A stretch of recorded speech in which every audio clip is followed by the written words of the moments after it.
próximo assunto é extremamente interessante. Nós vamos abordar as síncopes, né, que é, acima de tudo, um assunto dos cardiologistas, né, que são os principais envolvidos nessas situações. Então, nós vamos receber aqui o Dr. André Pacheco Silva, que é nosso cardiologista ligado ao grupo de arritmias, né, e vai nos falar uma atualização sobre as síncopes, de maneira geral, e, na sequência, um assunto muito atual, que é a cardioneuroablação, né, em que isso poderia nos ajudar a lidar com esse tipo de paciente. Nós temos aqui como debatedores a presença do Dr. Clóvis, que já participou do anterior, e agora entra no nosso sistema aqui o Dr. Arri Correia, Dr. Jackson Simomura, Dr. Fernando Aranha e a doutora Renata Etchepare, né, que vão nos auxiliar aí no debate. Então, eu gostaria de convidar o Dr. André para começar a sua palestra.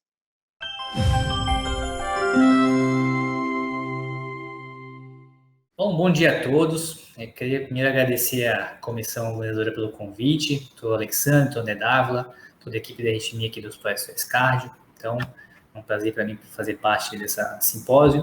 Então, o tema que me coube hoje foi sobre atualização em síncope. Então, o objetivo desses 15 minutos vai ser trazer alguns temas relevantes, né, sobre síncope para tentar implementar a nossa prática clínica diária.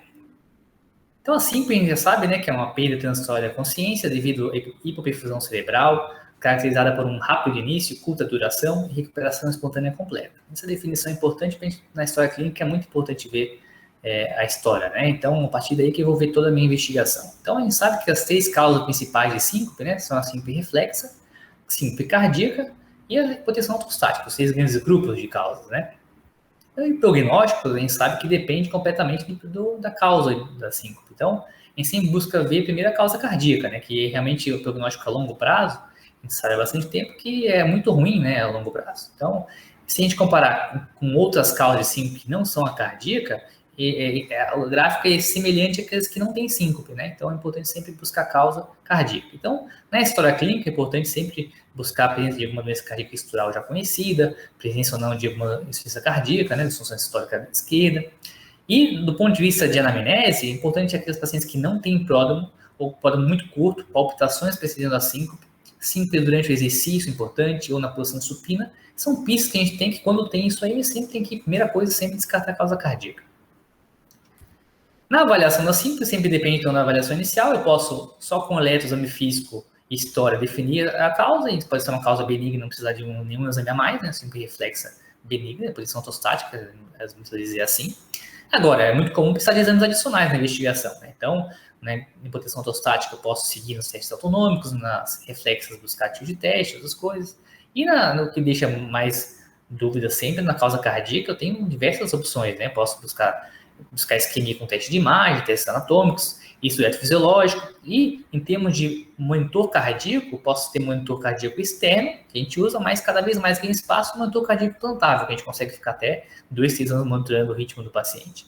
Mesmo assim, síncope inexplicada é muito frequente, até 1/4 dos casos geralmente pode ter sido inexplicada, dependendo da corte que você estuda. Então, a síncope inexplicada ainda é frequente e muitas vezes é complicado na prática, né? Então, quando a gente tem uma doença cardíaca estrutural, com a fração de ejeção abaixo de 35%, fica mais fácil na síncope inexplicada, porque a fração de ejeção já é reduzida, já é abaixo de 5%. Então, é muito comum, vai para CDI de acordo com a causa, né? Se é isquêmico, se não é isquêmico. Então, com a fração muito reduzida, fica mais simples. Agora, o problema é na fração de ejeção entre 35% e 50%, né? Na presença desse cardíaco estrutural. Então, todo esse artigo recente, agora de abril, que mostra exatamente isso. Ele pegou lá 104 pacientes com síncope de origem determinada, com fração de ejeção entre 35% e 50%. E montou um protocolo muito comum da prática, né? O que ele fez aqui? Ele internou o paciente, monitorou na telemetria, ele tem algum critério para estudo fisiológico, né? Tem algum critério tradicional, né? Tem alguma sistema de condução, tem alguma cicatriz de infarto prévio ou palpitações antes da síncope. Se tinha critério, ele fez o estudo fisiológico. E nisso, de 104 pacientes, 55 tiveram diagnóstico, 52 tiveram estudo positivo e 3, antes de fazer isso, tiveram algum evento, né, clínico. Então, aqueles que não tinham etiológico positivo ou não tinham critério para fazer, seguiram o acompanhamento com monitor cardíaco implantável. Então, monitor cardíaco implantável em todos os pacientes que ou fizeram estudo negativo ou que não tinham critério para indicar o estudo. E nesse residual aqui, de 46 pacientes que sobraram, 16 chegaram ao diagnóstico, aqui na telinha do mouse, né? E 30 seguiram sem diagnóstico depois do monitor cardíaco implantável. Então, veja vocês que de 104 pacientes, 55 pegaram insuficiência fisiológica e só 16 monitor cardíaco depois, certo? A causa mais comum, quando a gente conseguiu a causa, né, que foi 71 pacientes, porque 33 eu segui sem saber a causa, mesmo depois dos dois, tanto do estudo quanto do monitor de eventos. Nesses que tiveram causa definida, a maioria aqui em azul foi um sistema de condução, né, ou bloqueio AV, ou a ver com bloqueios AV ou não sinusal. 10 foram arritmias ventriculares e 6 aqui ortostáticos, 4 reflexos, outras causas, né? Do grupo do STEP 2 aqui, que dos pacientes que fizeram estudo fisiológico, realmente a grande maioria foi induzir um distúrbio de condução, 44 pacientes aqui em azul, né? E 7 induziram um ataque cardíaco ventricular, que foi colocado, foi tratamento baseado nisso. E do resto, do STEP 3, que seguir com o motor de cardíaco de eventos implantável, foi bem dividido. 3 sistema de condução, 3 TV, e aí aumentou um pouquinho a ortostática e reflexo, né? Então, é uma forma sistematizada que a gente pode aplicar na parte clínica para seguir esses pacientes. A taxa de mortalidade não foi alta, foi de 8 por 100 pacientes, e a causa de morte não cardiovascular, 55%. Então, realmente, são pacientes com miocardiopatia, né? E pode realmente morrer de outras causas também. Então, cada vez mais, o monitor de eventos implantável ganha espaço na investigação cada vez mais precoce, né? Esse estudo aqui, eu sempre trago porque eu acho ele bem significativo, que ele randomizou 246 pacientes com sintomas de síncope recorrente, maior que 2 episódios, né? Nos últimos 24 meses, que não tinham um diagnóstico claro, e dividiu em um grupo eu coloco o motor de eventos implantável, mas ou sim ou não com uma unidade de síncope especializada, e outro grupo eu não coloco o motor de eventos implantável. E acompanhei ele por 20 meses. O que aconteceu? Aconteceu que no grupo convencional, que não tem nem motor de eventos, nem unidade de síncope, o diagnóstico foi feito em um paciente só, no eletro. A maior taxa de efetividade realmente foi quando eu juntei motor de cardíaco de eventos implantável mais unidade de síncope, foi 5,9%.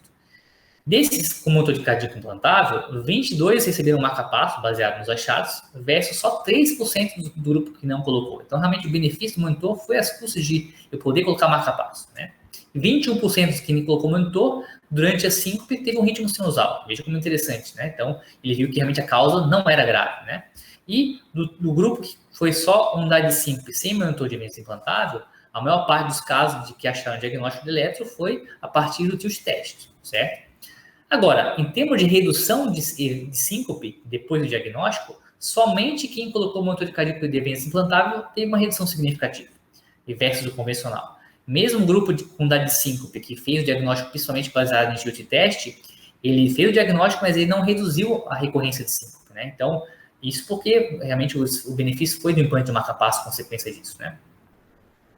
Então, cada vez mais está sendo indicado, cada vez mais vem ampliando as indicações de motor cardíaco de eventos implantável, né? Então, para quem não conhece aqui, a gente é colocado aqui no subcutâneo, aqui no hemitórax esquerdo, né?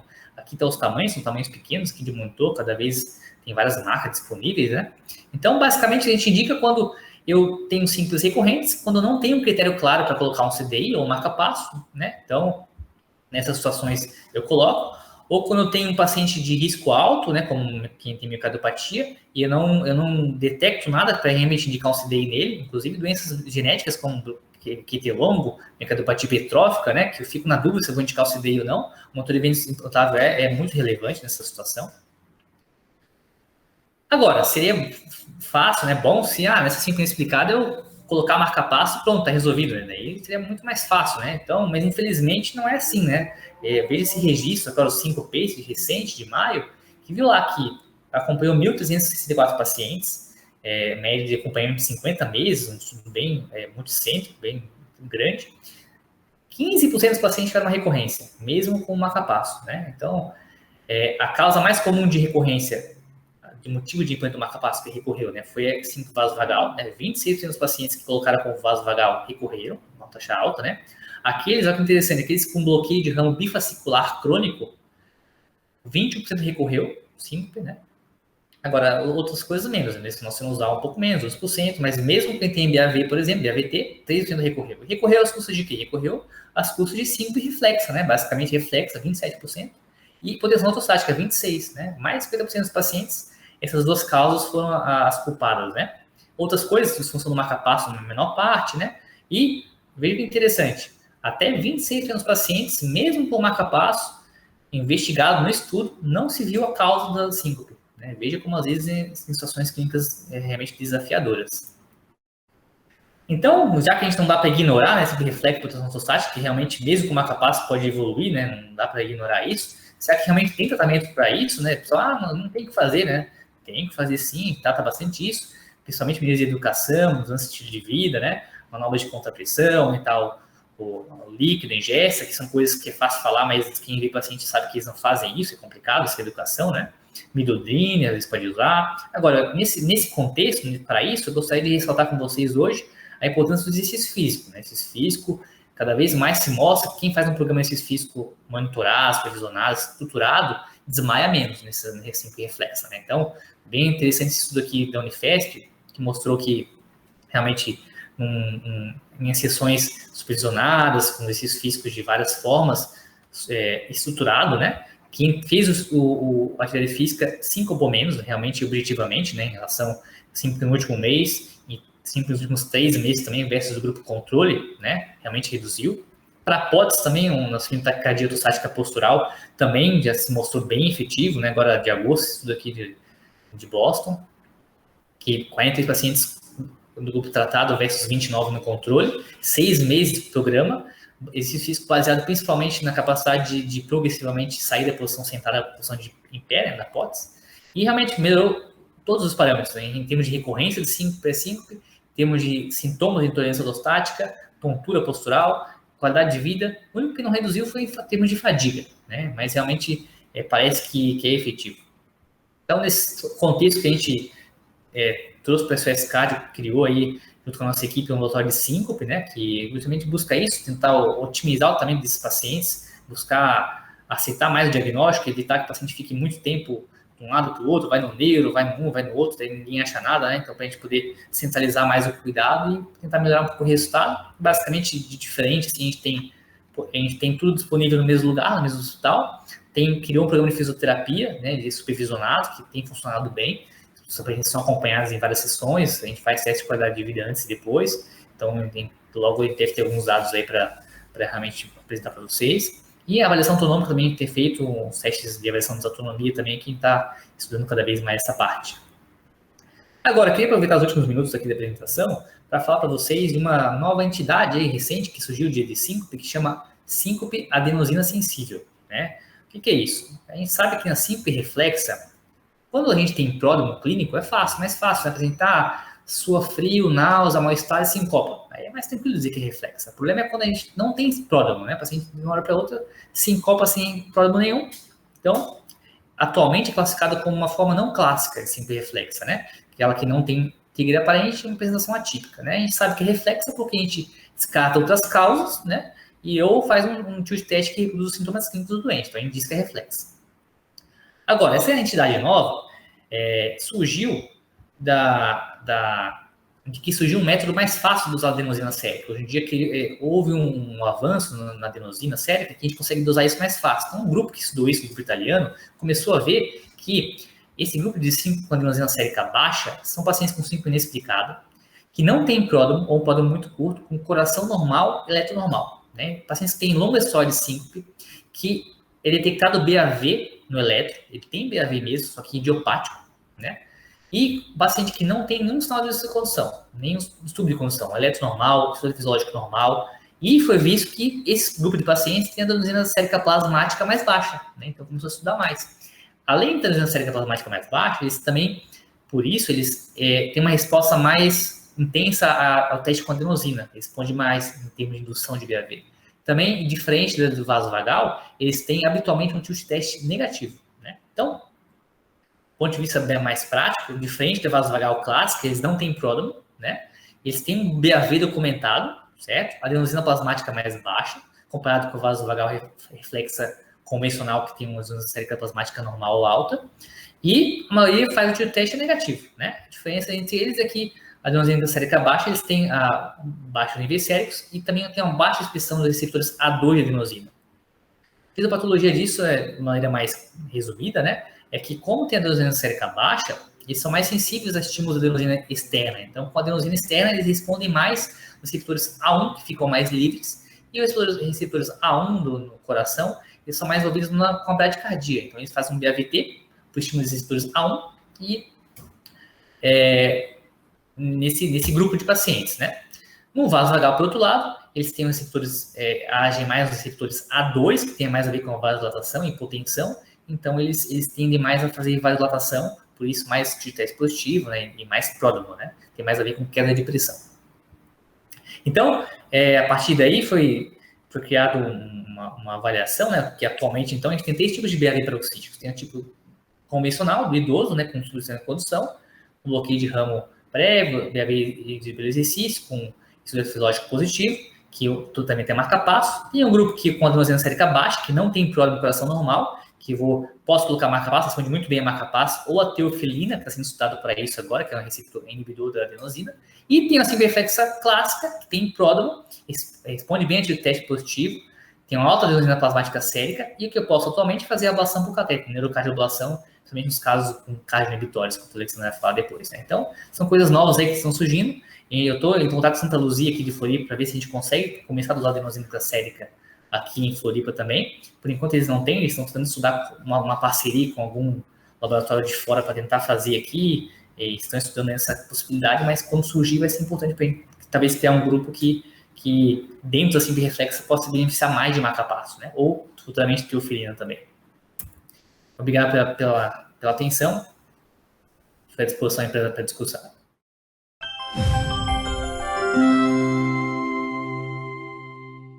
Bom dia a todos, meu nome é Alexandre Dalforno, eu sou eletrofisiologista da Clínica Ritmo e nos próximos 15 minutos a gente vai conversar sobre uma terapia nova que vem crescendo cada vez mais em algumas patologias em que o tratamento é bastante difícil, como a síncope vasovagal. Então eu vou falar com vocês sobre uma terapia chamada cardioneuroablação.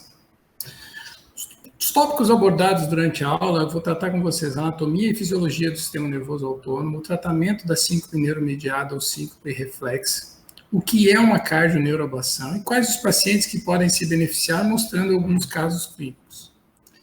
Então vejam aqui que a anatomia do sistema nervoso autônomo no coração ela é representada por um neurônio sensorial e neurônios que são responsáveis pelo sistema nervoso parasimpático e simpático. Qual a diferença entre esses dois? Os neurônios localizados junto ao coração do sistema nervoso parasimpático, eles são representados por um neurônio inteiro, pelo núcleo e os axônios, diferentemente do sistema nervoso simpático, em que só o axônio neuronal se encontra na região cardíaca. Isso é muito propício, porque se você destruir todo esse sistema aqui, esses aqui não conseguem se regenerar, mas esses aqui acabam apresentando uma regeneração, fazendo com que a sua ablação pode destruir toda a inervação parasimpática do coração, sendo essa a abordagem que a gente procura. Os núcleos do sistema nervoso parasimpático se encontram em algumas regiões epicárdicas classicamente conhecidas no coração. Vejam aqui que existe um núcleo localizado entre a veia cava superior, na região mais alta do coração, junto à raiz da aorta. Se você abordar com uma ablação que seja transmural nessa região, você consegue destruir parcial ou totalmente o sistema nervoso parasimpático que inerva o nó sinusal. Da mesma forma, dependendo do local que você abordar com a ablação, você consegue destruir o sistema nervoso parasimpático que pode englobar essas duas regiões, localizadas entre o átrio direito e a veia pulmonar superior direita e a região septal próxima ao seio coronário. Nesta região, esses núcleos de inervação parasimpática se dirigem ao nó AV, mostrando que você pode atingir o sistema nervoso parasimpático que vai ao nó sinusal e ao nó AV, melhorando a condução em algumas situações. Vejam aqui que existem outros gânglios localizados no restante do coração que podem ser abordados através da ablação endocárdica do átrio esquerdo, como esses núcleos localizados junto à veia pulmonar superior esquerda e veia pulmonar inferior esquerda. Então, como que a cardioneuroablação pode ser feita? Vejam aqui um exemplo clínico de um paciente em que há um desenho do átrio direito, aqui representado pela veia cava superior, aqui a veia cava inferior, e aqui um desenho do átrio esquerdo, representado aqui pelas veias pulmonares. Vejam o catéter de ablação localizado entre as veias pulmonares direitas e o átrio direito, localizando, tentando atingir os os gânglios que inervam o sistema nervoso parasimpático que vão ao nó sinusal. E vejam no decorrer desse vídeo como a aplicação de radiofrequência altera a frequência cardíaca desse paciente, que inicialmente se encontrava mais bradicárdico, e quando se começa a aplicar a radiofrequência, vejam aqui o aumento rápido da frequência sinusal após a destruição desse sistema nervoso parasimpático, causando a resposta que a gente procura nesse caso. A síncope neuromediada é hoje uma entidade de difícil manejo clínico. Vejam aqui que os guidelines mais recentes sobre tratamento da síncope neuromediada só colocam como classe 1 educação, mudança do estilo de vida, e as terapias efetivamente ditas, como medicamentosa, como fluocortisona, midodrine, que são medicamentos que aumentam o volume circulante para tratamento da síncope vasovagal, ainda não apresentam um consenso devido ao resultado ineficaz dessas drogas no tratamento, bem como o implante do marcapasso. Vejam aqui que o marcapasso só encontra algumas indicações na síncope neuroreflexa para pacientes de mais idade, como a gente pode ver nessa outra figura. Como o Dr. André Pacheco mostrou para vocês, o implante do marcapasso na síncope neuromediada só encontra indicação 2A quando você consegue registrar através do monitor de eventos que essa síncope é ocasionada por uma sistolia. Quando você tem uma bradicardia induzida no tilt test, essa indicação já fica menos evidente, trazendo como nível 2B, e se você não tem documentação de bradicardia na síncope neuromediada, o marcapasso está contraindicado. Então, talvez nesse cenário, o tratamento da cardioneuroablação veja como uma ferramenta importante, como eu vou mostrar para vocês. Então, vejam aqui um caso nosso de uma paciente do sexo feminino de 45 anos que apresentava uma taquicardia supraventricular quando o eletro estava em taquicardia e apresentava essa bradicardia quando em repouso, demonstrando nitidamente que há um aumento do tônus vagal e um aumento do intervalo PR gradativo, representados aqui como um bloqueio atrioventricular de segundo grau, MOBITS 1. Essa paciente foi submetida a um teste com atropina, com normalização desse eletrocardiograma, mostrando que há um tônus parasimpático aumentado nessa condição. Vejam aqui o Holter dela, pré-procedimento, mostrava uma frequência cardíaca muito baixa, com uma média em torno de 48, 19 horas do dia com uma frequência abaixo de 50 e 734 pausas acima de 2 segundos, sendo a maior de 2,5. Vejam aqui que de manhã e à tarde ela apresentava esses fenômenos de superposição do sistema nervoso parasimpático e levando a alguns bloqueios. Tratava-se de uma paciente assintomática do ponto de vista da bradicardia. E esse é o procedimento dela, submetido a uma cardioneuroablação. Aqui é um desenho do átrio esquerdo, aqui representada a região entre a veia pulmonar superior direita e o átrio direito, e neste ponto de ablação, que está localizado muito próximo ao sistema nervoso parasimpático que vai ao nó AV, é realizado o primeiro ponto de ablação. E vejam o que acontece com o intervalo PR dela. Imediatamente após o início da aplicação, o intervalo PR se corrige e depois são realizados pontos de ablação adicional para que se haja uma denervação do nó sinusal e do nó AV, bem como a ablação da via lenta da taquicardia por reentrada nodal. E vejam o eletrocardiograma dela depois da ablação, mostrando que há um incremento da frequência sinusal devido à denervação do nó sinusal e uma melhora da condução AV devido à denervação da região do nó atrioventricular. Vejam aqui o holter de controle, mostrando que não há uma efetiva cura, mas há uma melhora, com a melhora da frequência média, uma diminuição das horas com frequência abaixo de 50, permanecendo esses períodos de Ventquebus somente no sono, e uma melhora da frequência cardíaca durante o dia. Aqui outro exemplo em que a cardioneuroablação pode ajudar são pacientes com fibrilação atrial persistente e doença do nó sinusal associada. Vejam aqui mais um paciente com FA persistente, 73 anos, uma frequência média de 44 e pausas sinusais noturnas, vejam aqui 4h27 da manhã, de 4,7 segundos. Ele é submetido ao isolamento das veias pulmonares, bem como a denervação da região posterior do átrio esquerdo. E aqui nessa região que faz a inervação parasimpática do nó sinusal e do nó AV, são realizadas aplicações com melhora da frequência cardíaca e melhora da condução AV, mostrando agora um holter de controle com uma frequência média melhor, frequência cardíaca abaixo de 50, menos do que existia, e desaparecimento das pausas, inclusive as noturnas que esse paciente apresentava.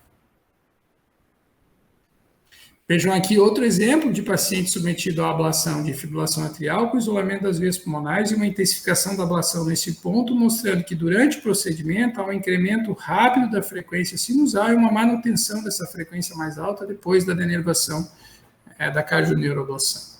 Isso é mostrado já na literatura com redução, com melhora da função do nó sinusal, e pacientes que apresentam fibrilação atrial e bradicardia, como doença do nó sinusal e fibrilação atrial paroxística, quando eles são tratados de duas formas, ou através de ablação ou implante de marca-passo, que era a conduta clássica, vejam aqui que os pacientes que são submetidos à ablação, eles ficam mais vezes livre da arritmia, 83% está livre da arritmia, e livre do marca-passo. Ao passo que os pacientes que são submetidos a implante do marca-passo, menos vezes eles se livram da arritmia e muito menos do marca-passo, mostrando que para esses pacientes a melhor conduta ainda é a ablação da fibrilação atrial com a cardioneuroablação.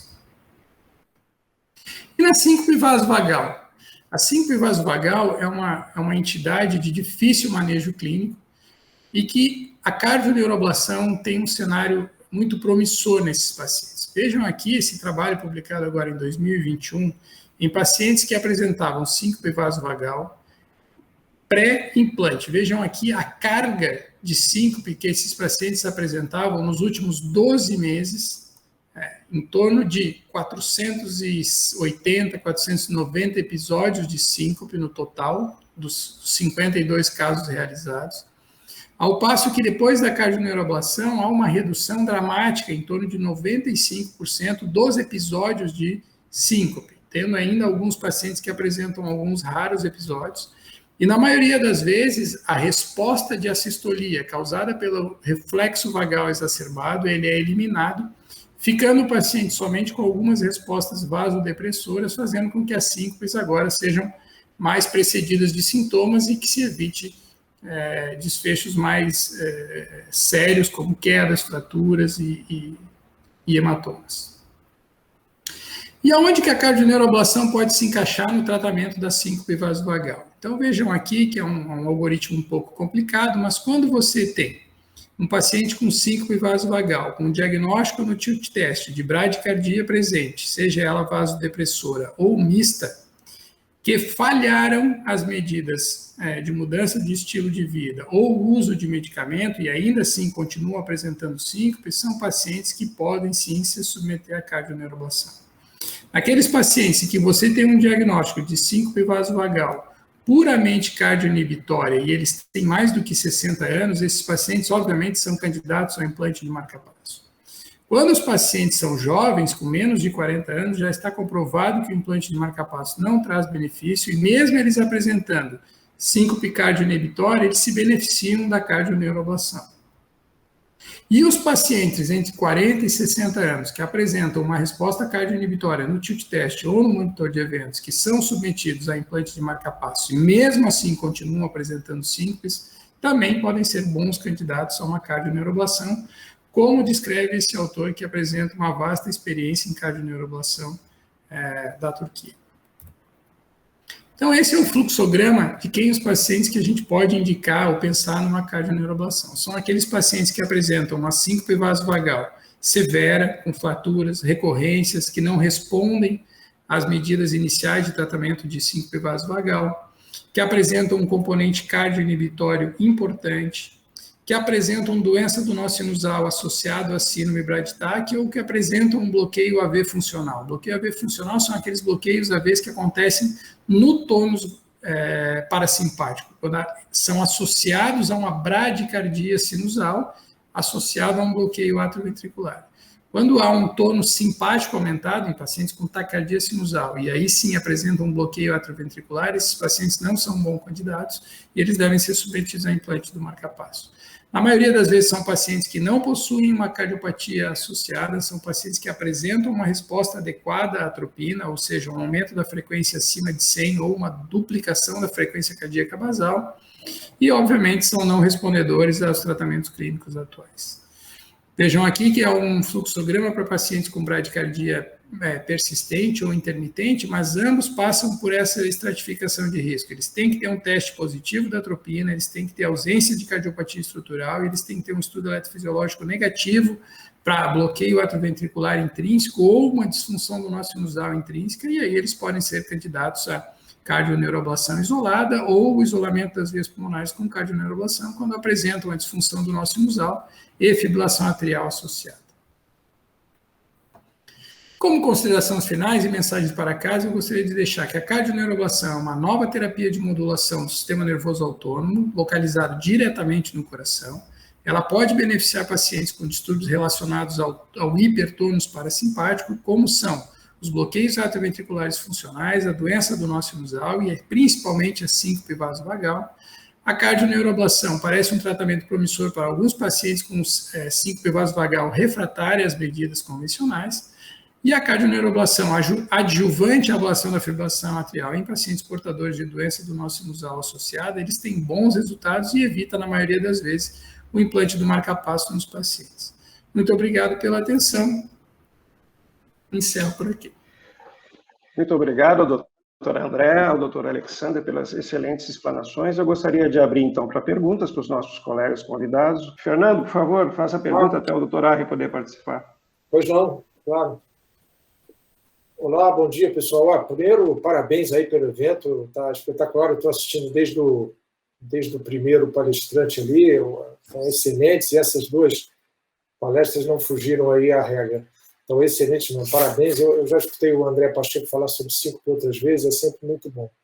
Mas eu gostei muito também, aprendi um monte aí com a palestra do Alexandre, que é um assunto que eu conheço nada, né, muito pouco ou quase nada, sobre a cardioneuroablação. Eu fiquei muito interessado, eu tinha um monte de perguntas, mas eu vou fazer só uma, claro.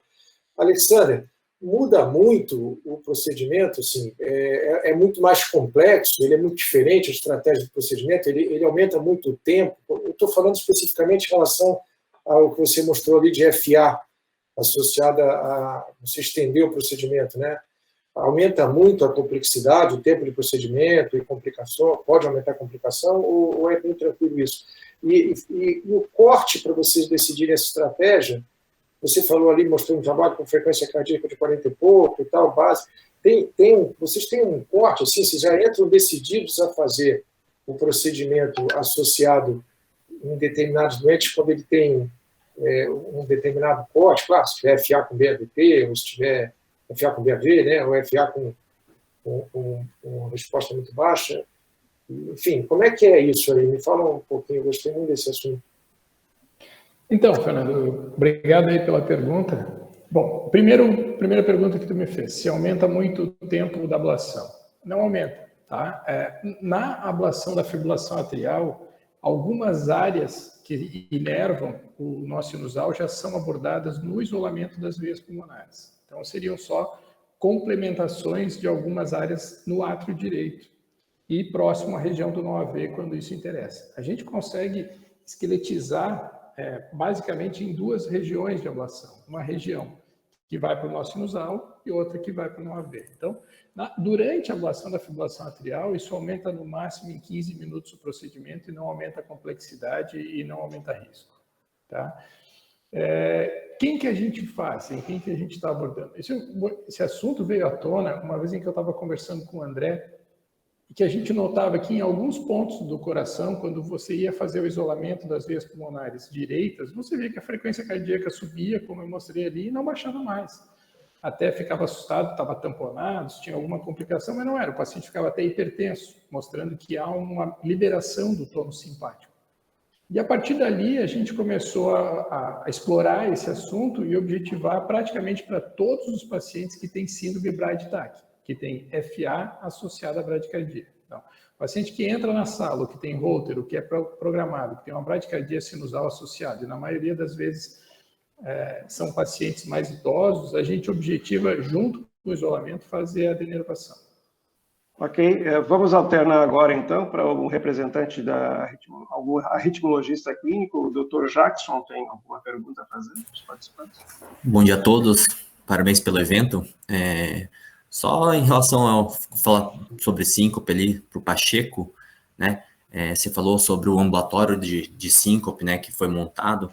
E a gente sabe que muitos desses casos acabam chegando no pronto atendimento, então acaba sendo o emergencista, o próprio, né, clínico que atende ali no pronto atendimento. Em relação ali os critérios de internação, né, Pacheco, você usa algum score, alguma coisa, já que estamos falando com bastante clínicos aí, e cardiologistas clínicos que a gente acaba atuando aí no pronto atendimento, o score de São Francisco, né, o ASIO, algum score que você acaba utilizando? Bom dia a todos. Então, obrigado pelo convite, obrigado pela pergunta, Jackson. Então, os scores de risco na emergência eu acho que tem que ser uma coisa fácil, simples, né? Para o emergencista não ter que pensar muito, calcular ponto, isso, aquilo, né? Basicamente, a última diretriz europeia mudou um pouco isso também. Ele deixou de lado os scores de somar ponto e quitou alguns critérios de alto risco, que aqueles que têm alto risco, em vermelho, internariam. Os critérios em verde, basicamente, na ausência de alto risco, ir para casa, e um risco intermediário que se poderia internar ou não, né, baseado na monitorização cardíaca na emergência e alguns exames complementares. Então, a gente montou aqui no protocolo 5 da emergência baseado nisso. A gente tem lá os critérios de alto risco, síncope paciente cardiopata, síncope sem pródromo com TCE, síncope na posição supina, ou esforço, esses critérios de alto risco clínicos que a gente vê. E, naturalmente, isso vai ter uma performance boa, porque os scores de risco basicamente levam em conta esses fatores, os mesmos fatores, né? Então, 5 de alto risco interno, baixo risco vão para casa, intermediário que fica na dúvida, daí eles chamam a gente para avaliar, ou fazem implementar, ou vai de alta, é importante no ambulatório de 5 é isso, ter um retorno precoce no ambulatório, né? O paciente sair da emergência já com um vínculo, para ele já consultar em poucos dias com um médico, ou seu médico assistente, ou ambulatório de 5, então ele sai dali com um caminho traçado, né? Porque a gente sabe que nos primeiros 30 dias a recorrência de 5 é alta no 5 cardíaca, né? Então, o ideal é esses protocolos tentarem pegar isso também. Então, a gente usa mais critérios de risco de alto e baixo do que esse somar pontos, assim, na prática, tá bom? Então tá. Então, na verdade, o Aranha até já fez uma pergunta que eu queria fazer, mas eu queria que o Alexander, eu acho que para a gente, assim, tu mostrasse ali aqueles casos em FA, com doença do nó sinusal, que tu vais só fazer a neuroablação, e tu vais deixar esse paciente com FA com doença do nó sinusal sem a proteção do marca-passo, porque na avaliação tu considerasse que ele se beneficiou. Mas tu tens algum critério? Tu faz um estudo eletrofisiológico na hora? Ou como é que tu fala para tu avaliar melhor esse sistema de condução para tu garantir que de repente esse paciente não possa ser um paciente que tivesse a necessidade de marca-passo mesmo, e que tu vais só fazer a ablação e a neuroablação? Então, obrigado pela pergunta. Talvez não tenha ficado um pouco claro o objetivo. Nos pacientes que têm fibrilação atrial e disfunção do nó sinusal, a síndrome Brady-Tach, que antigamente se optava por botar marca-passo e dar remédio, o objetivo hoje, que já está mostrado que é melhor, é fazer a ablação da fibrilação atrial e, junto no mesmo procedimento, fazer a cardioneuroablação. Se a gente só fizer a cardioneuroablação, o cara vai continuar tendo fibrilação atrial na maioria das vezes. Então, é a síndrome Brady-Tach que é tratada com um procedimento só, que é o isolamento das veias mais a cardioneuroablação. Quando o teste que a gente faz, por exemplo, é nítido tu ver quando o problema bradicárdico é benigno, porque são pausas sinusais que decorrem depois de um episódio de fibrilação atrial, e os bloqueios atrioventriculares são com QRS estreito e com intervalo HV durante o procedimento normal. Tá? Para pacientes com distúrbio intrínseco do sistema de condução, como um bloqueio infrarriciano, com BAVT de escape baixo, para isso é um problema intrínseco e a cardioneuroablação não vai funcionar. Ela funciona principalmente nesses pacientes com síndrome Brady-Tach, com componente bradicárdico associado e fibrilação atrial, e a grande pulo do gato talvez seja na síncope vasovagal, em que praticamente só o exercício traz benefício e o resto do tratamento não funciona. Arri, posso só responder rapidinho? Quando o paciente tem um BAV ou mesmo BAVT, a gente dá atropina, 2 miligramas pelo menos, e se esse BAVT for reversível, existe um componente autonômico importante e esse paciente se torna um candidato à ablação. No caso da FA, como o paciente já vai se fazer um procedimento por FA, o teste é basicamente em relação à resposta que ele tem durante a própria ablação. você localiza o gânglio, né, como o Alexandre mostrou, e você queima. Se a frequência cardíaca desse paciente sobe naquele momento, é uma prova indireta de que aquela bradicardia era muito mais funcional do que o resultado de uma doença. Se ele tem uma doença do nó sinusal, mesmo queimando o gânglio, a alteração da frequência cardíaca é muito pequena.